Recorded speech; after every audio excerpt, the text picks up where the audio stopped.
সালাম আলাইকুম রহমতুল্লাহ। বাইরে ভাই আইরাম পূর্বাচল দেখেন, আল্লাহ গো আল্লাহ, ট্রেন বাচ্চারা উঠতেছে। আবার এই সাইডে দেখেন বুড়ি, কটা বুড়ি আবার বাচ্চার সাথে নিয়া দেখেন উপরে কত রিক্সে জাম দিতেছে। দেখে আমার বয়ে যান শেষ। এই যে দেন,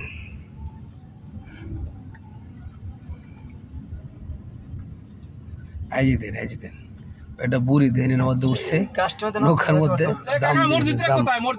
জাম দিতেছে। আল্লাহ গো আল্লাহ, এর বাচ্চারা দেন কত সুন্দর মজা করতেছে। এটা হচ্ছে পূর্বাচল, বসুন্ধরা পূর্বাচল। আসছিলাম একটু ঘুরতে, এই দেখলাম আর কি। আল্লাহ আল্লাহর কত নিয়ামত সৃষ্টি করছে। দেখেন বুড়ে বুড়া পেটনে, বুড়ে বুড়া পেটনে এই যে এই একটা চিড়ে পরে এতে যান শেষ। সাথে কুলো বাচ্চাও লইছে। আল্লাহ গো আল্লাহ, আল্লাহ তুমি হেফাজত করো। এলো অবস্থা, আমাকে বউ বাচ্চারা সাহসী করতে না। আল্লাহ হাফেজ, সালাম আলাইকুম।